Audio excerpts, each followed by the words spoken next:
Hello everyone, welcome to Analytic Solutions channel.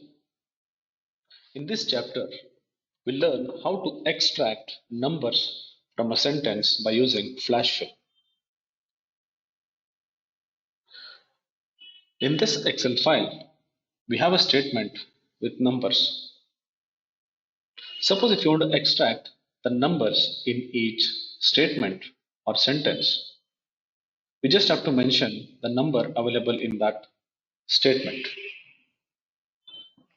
We'll mention 500 here, which has got a 500 value in this cell or statement.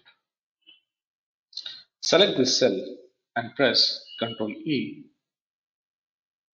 Wherever the numbers are available, that will be extracted in this flash fill.